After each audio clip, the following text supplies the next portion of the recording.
And Jesus chooses to start his ministry in Galilee.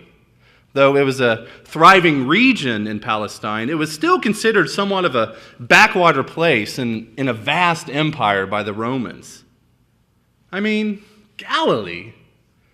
I suppose it could be a little like another rural region that some of the elites of our own society may consider to be a little backwaterish. You know, when my wife and Leanne and I first moved to D.C., for many, the center of the political universe, you know, we were asked if in Kansas we lived on a ranch or had running water and electricity. You know, I kid you not. Leanne was once asked, and I think only half kiddingly, if she rode a horse into town. So I think you can get a sense of how Galilee was viewed back in the day. Yet it is here that Jesus sows the seeds of his mission by announcing God's coming reign. And with that proclamation, he does a little bit of a recruitment. He comes across some fishermen and says, "Hey, Simon and Andrew, wouldn't you like to fish for people?" And without giving much thought to the consequences of their actions, they drop their nets and follow Jesus. And you know what? The same thing happens with James and John. They give up their livelihood, the family business, and simply go with Jesus. Are they crazy? Did they really just quit their jobs on the spot, probably leaving some people in a lurch to go with this guy? Now, when you graduate from Southwestern, chances are your first job may not be what you had in mind.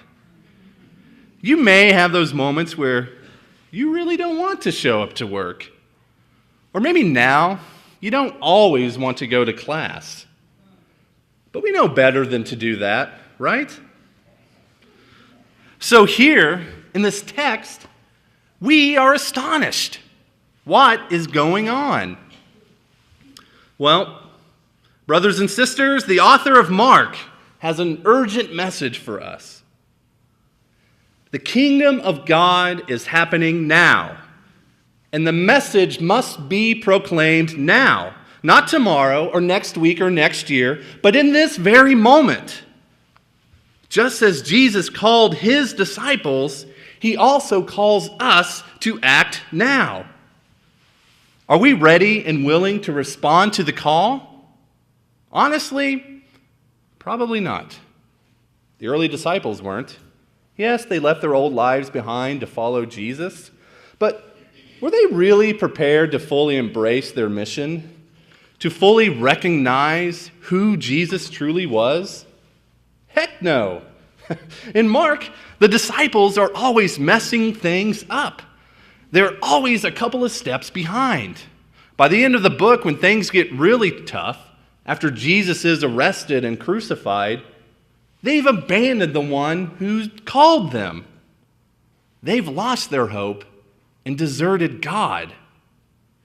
You know, it's easy to look at their foibles and think, holy cow, how could they do that?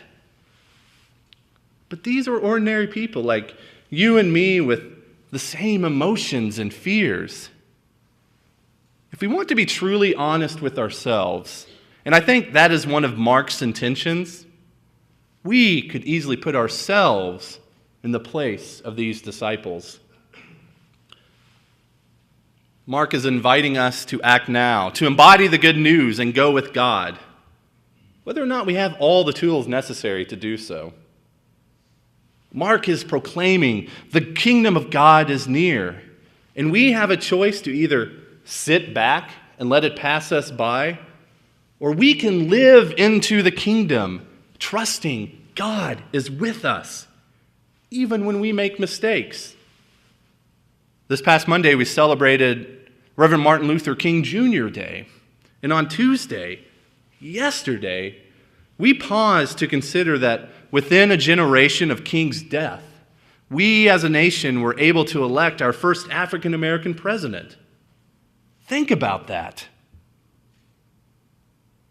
The prophet Dr. King along with many, many others, helped lay the foundation for such an occasion. And King did so by acting now and not sitting idly by, hoping something would change. In 1963, as he sat in a Birmingham jail, he wrote a letter to his fellow clergy persons. There were some folks, in this case, 8 white clergymen, who questioned King's tactics of direct, nonviolent action regarding civil rights.